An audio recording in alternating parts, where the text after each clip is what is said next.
Hello everybody and welcome to another episode of the Rugged Medicine YouTube channel. In today's video I'm going to be talking about pre-alerts and handover using the ATMIST and ASHICE acronyms that are commonly used here in the UK. Before getting into the details, some of you may not be familiar with the two variations.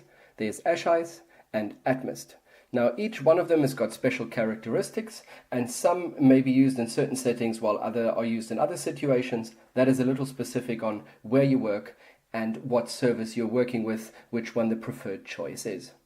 Make sure you familiarize yourself with your local most commonly used and accepted one and practice that one before heading out into practice.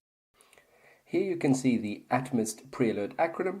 ATMIST is divided into age, time, the mechanism of injury, the patient's injuries, signs, which stands for vital signs such as blood pressure, heart rate, level of consciousness, for example, and T is the treatment, and that is treatment you have provided, not treatment that the patient requires. Here you can see the ASHICE acronym: age, sex, in other words the gender of the patient, history, any illnesses that you require addressing, so whether this is a pre-alert for an acute myocardial infarction or a stroke pre-alert, or if it's an injury such as a road traffic collision rollover incident, post-entrapment or similar.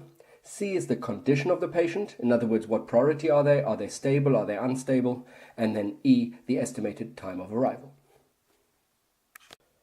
ASHICE and ATMIST are not just practical for doing a pre-alert via phone or radio, but as time is of the essence and you want to do this in a concise and well-timed manner, you can also use this for handovers to other healthcare professionals, such as backup that might be arriving, or you actually handing over in person in the ED, A&E, or any other specialist facility you're transferring the patient to.